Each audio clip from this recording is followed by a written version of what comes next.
మనం field situation మర్చిపోయి ఏదో గుడ్డిగా ముందుకెళ్ళిపోయినామో తప్పు కాబట్టి అని ఆయన్నే పోలిట్ బ్యూరో మెంబర్గా ఉన్నటువంటి ఆయన్నే ఇటువంటి మాట అన్నప్పుడు ఇక ఐడియాలజీ ఆ సిద్ధాంతం ఏదైతే ఉందో అది ఫెయిల్ అయినట్టే అని అనుకుంటున్నాం మేము. కాబట్టి మేము మళ్ళొకసారి ఓపెన్గా పోలీస్ డిపార్ట్మెంట్ తరఫు నుంచి వాళ్ళకు ఒక విన్నపం చేస్తున్నాము, బయటికి రాండి, జనజీవన స్రవంతులను కలిసిపోండి, మీ మీద ఇట్లాంటి కేసుల విషయంలో కానీ ఇట్లాంటి విషయంలో మేము చాలా సింపథెటిక్గా ఉంటాము, సానుభూతితో వ్యవహరిస్తాము. పోలీసుల నుంచి సోకాళ్ళు ఏదైతే మీరు భయపడుతుంటారో ఇది వేధిస్తారు అని చెప్పి అట్లాంటి వేధింపులు ఏమి ఉండవు.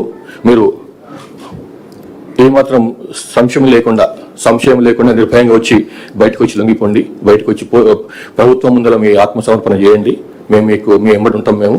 తర్వాత మేము లాస్ట్ 4-5 months నుంచి 6 months నుంచి చేస్తున్నటువంటి ప్రయత్నాల వల్లనే చాలా మంది బయటకు వచ్చినారు పార్టీ నుంచి, ఇంక్లూడింగ్ ఒక సెంట్రల్ కమిటీ మెంబర్ అయినటువంటి సుజాతక్క కూడా బయటకు వచ్చేసి ఆమె ప్రభుత్వం ముందర ఆత్మసమర్పణ చేసుకున్నారు. వారు హాయిగా వాళ్ళ ట్రీట్మెంట్ కూడా పొందుతుందామే, మేము కూడా వారికి సహకరిస్తున్నాము ట్రీట్మెంట్ పొందటంలో. కాబట్టి ఛత్తీస్గఢ్ వాళ్ళైనా కూడా బయటకు వచ్చింది, మన పోలీసు తెలంగాణకు వచ్చి తెలంగాణ ఆఫీసుల ముందు వచ్చి వాళ్ళు పార్టీని వదిలేసినారు. కాబట్టి మేము కూడా మళ్ళొకసారి మీకు అప్పీల్ చేసేది ఏంటంటే బయటకు రాండి, we're here to help you, we're here to welcome you.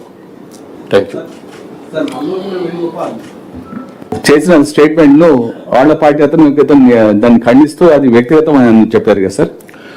అది అందులో మల్లోజుల వేణుగోపాల్ ఇచ్చిన స్టేట్మెంట్ మీరు పూర్తిగా చదివితే ఆయన ఏమన్నాడు, అందులో జనరల్ సెక్రటరీగా బసవరాజు ఉన్నప్పుడే ఈ డిస్కషన్ అయిపోయింది అన్నాడు. అంటే బసవరాజు ఉట్టిగా ఏదో డిస్కషన్ ఉట్టి చేయడు కదా, ఆయన వాళ్ళ సీసీలో సెంట్రల్ కమిటీలో డిస్కషన్ అయిన తర్వాతనే దానికి అనుగుణంగానే ఆయన స్టేట్మెంట్ ఇచ్చారని అనుకుంటున్నాం మేము.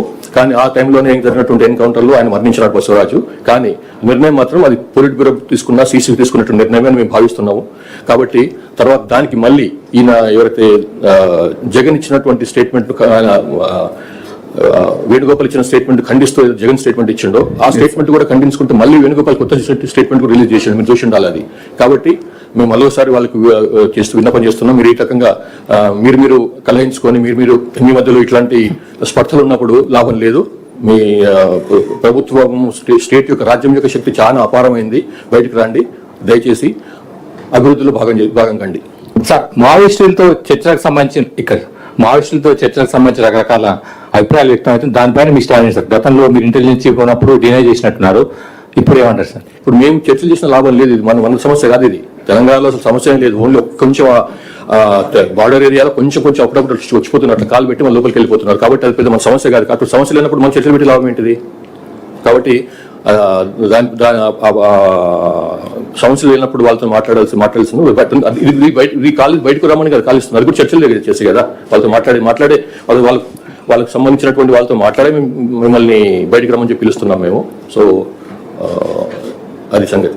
Sir Pramod Chaturvedi from ANI जी, आपको डीजीपी बनने पे बहुत सारी शुभकामनाएं. Thank you very much.